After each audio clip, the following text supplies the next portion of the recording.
ours. Grace is not something that is bestowed, it's already been given. Because good has already been given. The good is. We're just sometimes looking the other way. Have you ever done that? You drive down the freeway and you go, oh my gosh, there's a rainbow over there. Look how beautiful that is. And then you look around to see if anybody else sees it. And silly them, they're paying attention to the road. Nobody sees the rainbow. Rainbow's always there. Are we paying attention? Do we have the consciousness that opens us up to the possibility of seeing the promised land, of seeing the promised good in a way that comes as a way of life, not something we have to go out and get? Right? So God's grace is really the grace that love brings. And love is sufficient to all. Most of our wanting and our needing and our affirmations and our prayer treatments are about wanting something or needing something, which when you think about it, actually means you don't have it now. And if you start from the place of, I don't have it now, where do you end up? I don't have it ever, because there's only now. So we are called to move beyond that idea that it has to come to us and instead be open to receive it. In the Bible it says, not by might, not by power, but by my Spirit. By my Spirit. By the right of consciousness. Not because you do something, not because you're strong, not because you're really, really, really good at affirmations, although that is a good thing, but by my Spirit. Within me is the divine spark. And that is the seat of grace. Because that is where love is. God is all. I could just say that every Sunday every time I talk, but I like to elaborate. God is all, and all is within. It's not bestowed. It's already given. It is our wholeness. So do this for me. Close your eyes for a second. And remember some point at which grace showed up in your life. So it might have been that you got pulled over but you didn't get a ticket. You got a free pass on something. No blame, no shame. They just let go. Maybe it was a gift of the Spirit that someone gave you. Compassion when you needed it. Or a little extra money in your hand right at the right moment. Maybe it was an unearned kiss from a loved one or your puppy.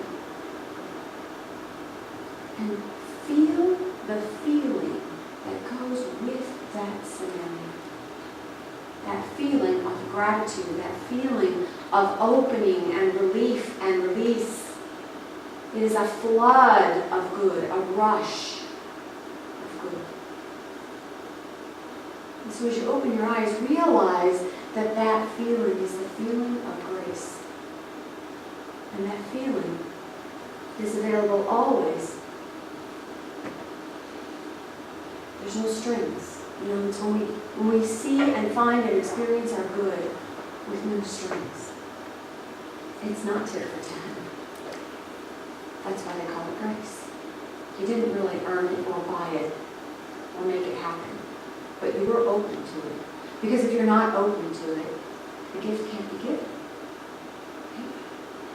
So we're moving from law into love. We're moving from this idea of better conditions into a love, a consciousness of wholeness. Wholeness.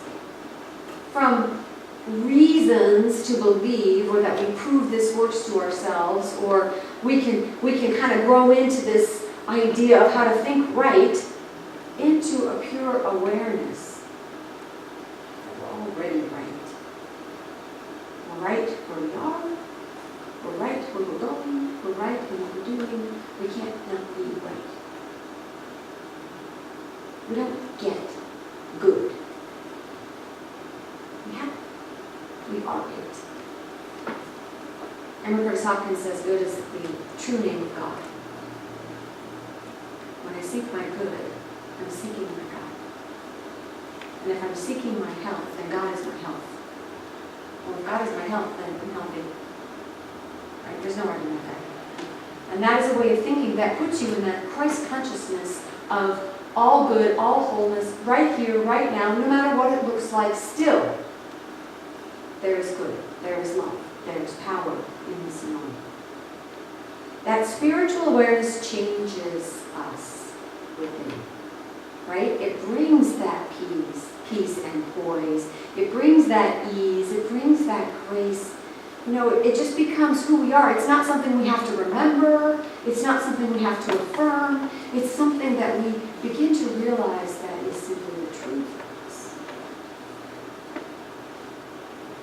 And instead of seeking, we simply express.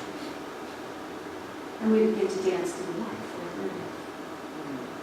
Churning at will and floating above the ground, using great power and great skill, and an exquisite sense of self and music and rhythm and art to express the life that He loves.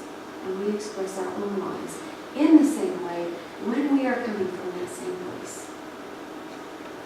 We're told also in the Bible, be ye perfect. I may have gotten hung up on that a couple of times. They're not the only one. But when you look at the translation for the word used for perfect, guess what it means? Whole and complete. Be in your wholeness. Let your consciousness be unlimited. Be all of who you are. The good, the bad, and the ugly. Because it's all good. Be all of who you are and allow that sense of wholeness to be your state of grace. So think back again to when you experienced grace and how that feels in your body, how that feels in your energy. And if that is truly your natural state, then I don't know about you, but that's where I want to live. I want to feel that no matter what I'm doing. I want to bring that to every situation. I want to extend that to everyone in my circle. I want to be a gracious hostess that sees the grace and expresses the grace in everyone and from me. Because that's the whole deal. And the gateway to grace is gratitude. I'll say that again. The gateway to grace is gratitude. Why do we say grace before meals? Besides the fact that your mom told you to. We're acknowledging and appreciating the bounty, right? That's laid out before us right here, right now. We're not praying for something to happen later. That is so Old Testament. It's kind of like bribery, spiritual bribery. We're not praying or saying grace as spiritual bribery. We are in appreciation of the banquet that is already played out before us. And we're taught that all of our prayer is about accepting whatever it is we're praying about as if it's already been received. In the Jewish tradition, you say grace before and after meals. There's a system of continuous gratitude. I've said this before. There is a blessing for everything for the observant Jew. And it's to remind ourselves, because we do need reminding, because we do live in the material world as human beings, sometimes in the bondage of Egypt. We need reminding that the divine is in everything, and so we are grateful, and so we appreciate it. The feeling of gratitude is that constant state of fulfillment. Somebody gives you the best present ever for Christmas, or Hanukkah, or Kwanzaa, or what did I leave out, Julian? Something. Solstice, there we go. You get presents for something, and it's the perfect present ever. And you're so excited and so grateful and so appreciative that someone knows you that well, that you are seen and heard and loved and appreciated. The next 16 things you do are going to be fabulous for whoever you're doing them for, because you pass it on, right? You can't help it. You're nice to your cranky relative, you don't yell at the dog. Why? Because you're feeling so good. Because we are so good. Because that's the truth of